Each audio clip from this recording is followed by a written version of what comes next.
So today I will be talking about our Rad Studio Mentorship and a little bit about narrative design too.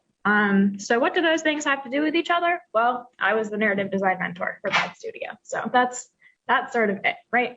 So, hello, I'm Maggie. I am the communications director here at Rad Magpie.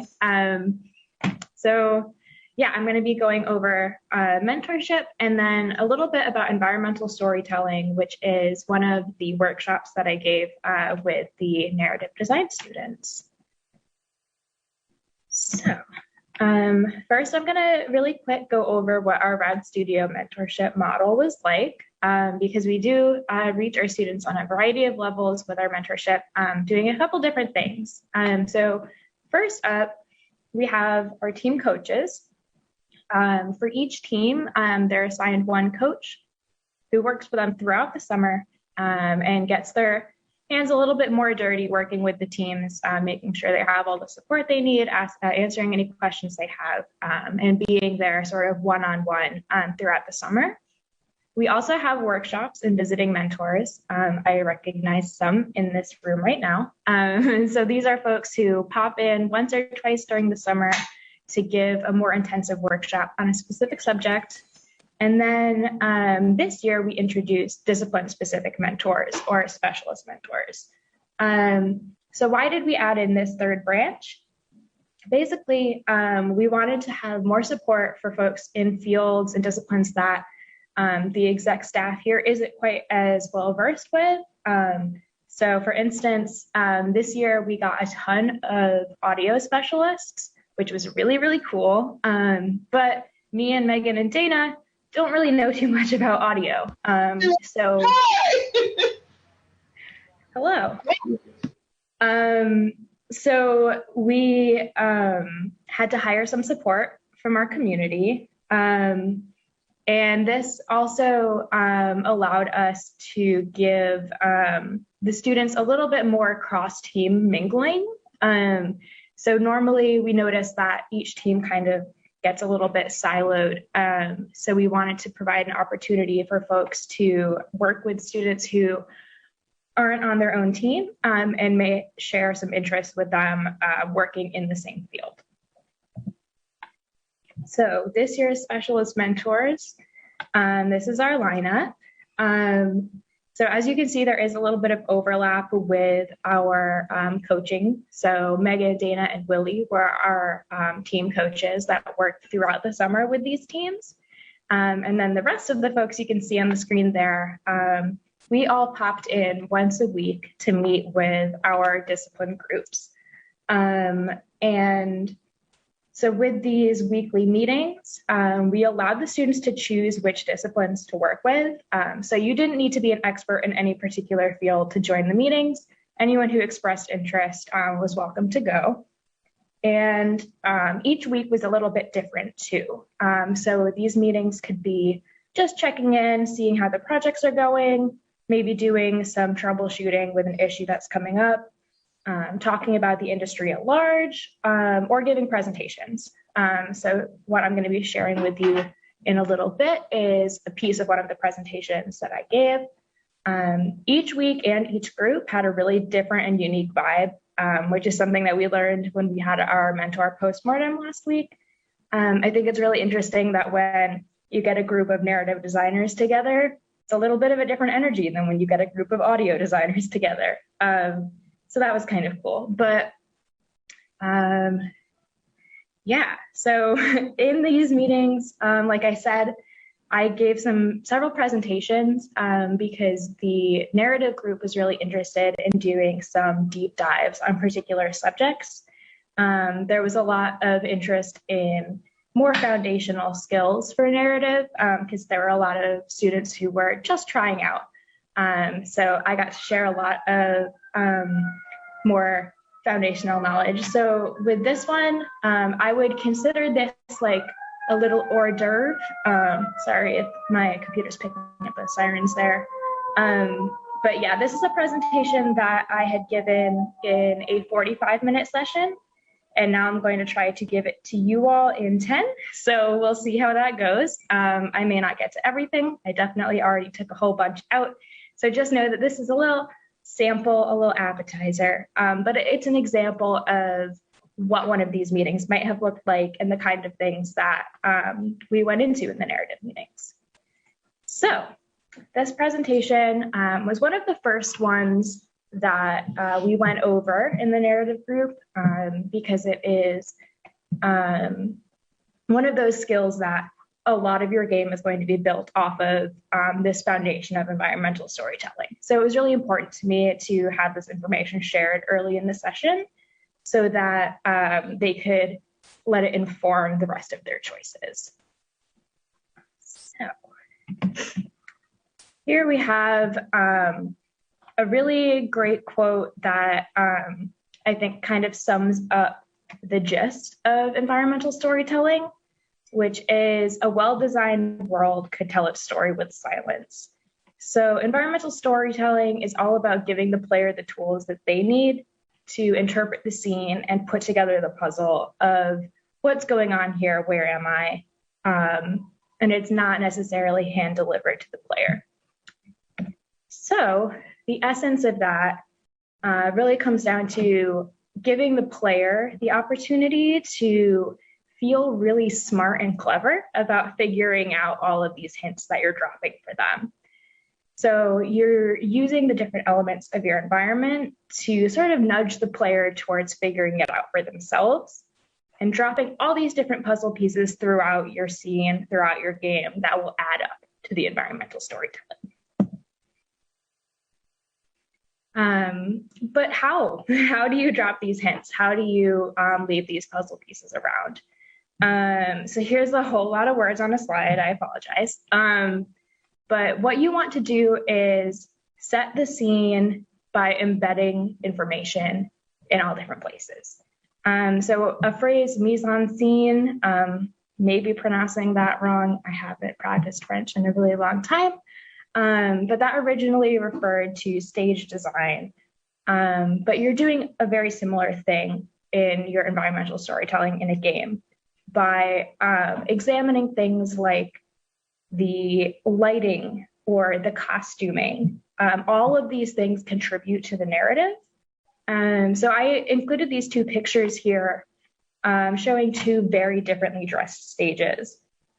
You can imagine that these two stages would show very different shows, right?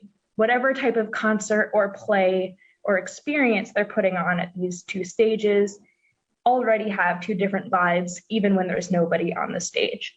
So that's the kind of energy that environmental storytellers are doing within games as well. So environmental storytelling really comes down to three big questions. Where am I? What is my relationship to this place? And what happened here? So I'm going to go into what these three questions kind of mean. So the first one is, where am I? That's going to be the very first question that your player asks when they drop into a game. And this where might not be literal. If you're playing a game, for instance, Super Hexagon, the where is really just the middle of the screen, right? You're just a little triangle floating through space. Or in Emily is Away, which is a texting-based game, your where is an AIM client.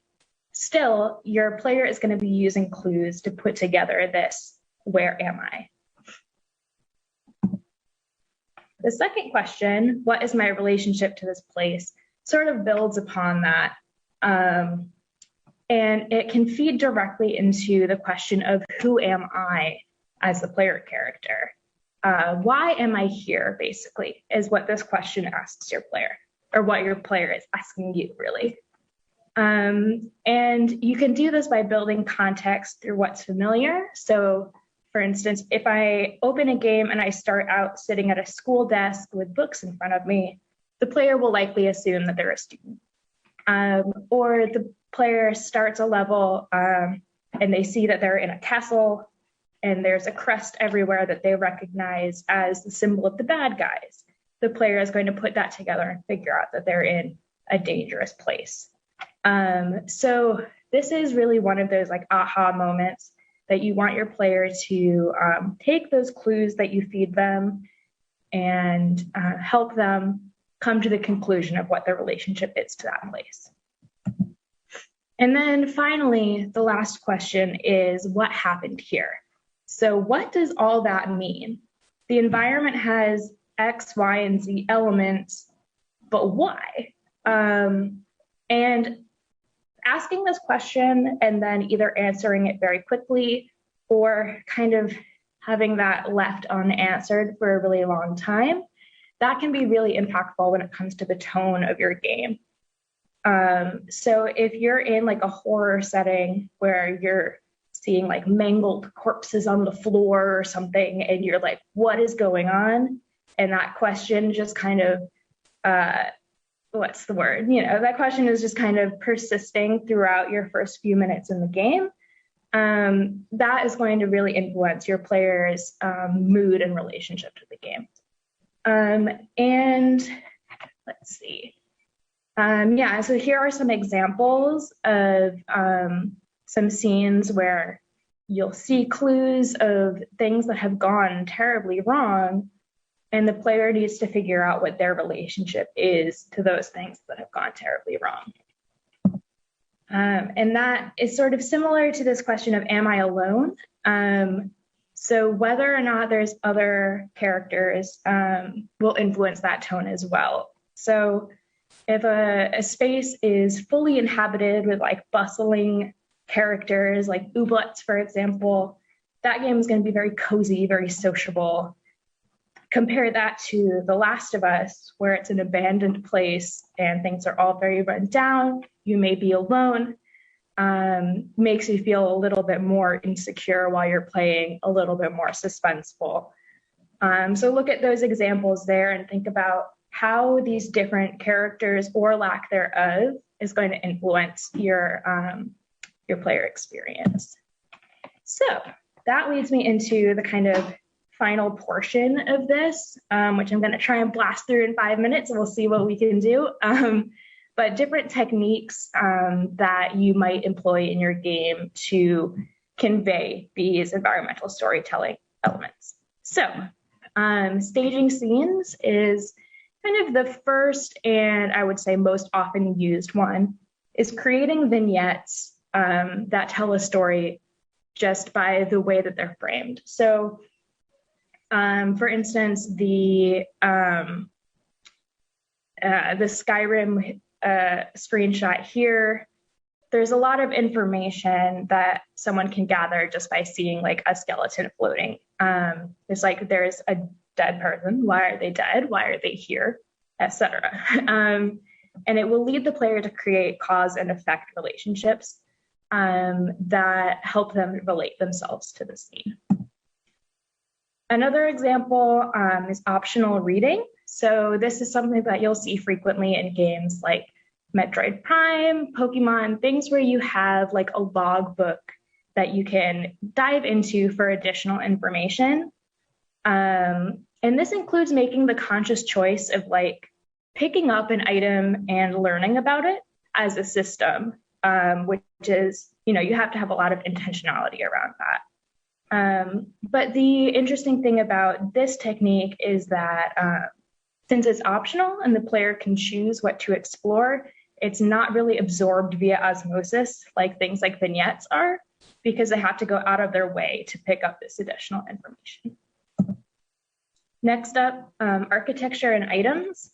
This is a great way to give some flavor about the culture in your game, the characters in your game, and what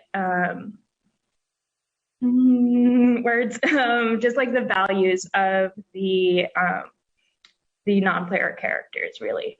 So you can see some of the questions up in the right-hand corner of this, of different questions that can be answered through intentionally designing artifacts, architecture, different items that the player can explore. Things like how much the population is interested in comfort. You can see in these two different examples here lot more hostile on the right, a little bit more cozy on the left.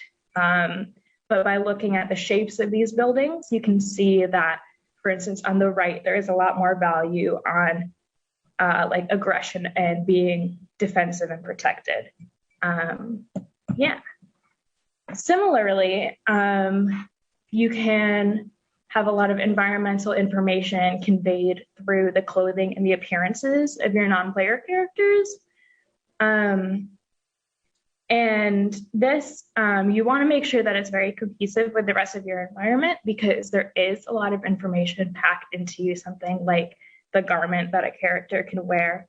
And with this, I made sure to sort of hammer home the idea of collaborating with the rest of your team to create these characters. For instance, a narrative designer who has all these ideas about the cloaks that their characters might wear, they need to have that conversation with their artists, right? And have it put into documentation that, let's say, this character needs to have a red cloak because he's a high status Rito, right? That's something that needs to be written down, put in writing, so that the character artist who brings that into the game knows exactly what the narrative designer's intent was. Another NPC related one is the behavior and background dialogue.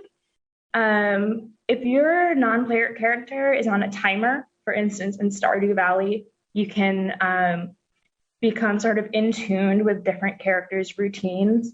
You know that Penny is going to be over by the library at such and such a time on such and such a day. This is going to influence the player's play style if they want to interact with specific characters, but it also builds the flavor of the world. You know Penny is going to be over at the library because she's the one teaching there, right? And that sort of snowballs into all of these implications about the school system there, et cetera. But yeah, even things like how your NPCs interact with each other are all extensions of the environment.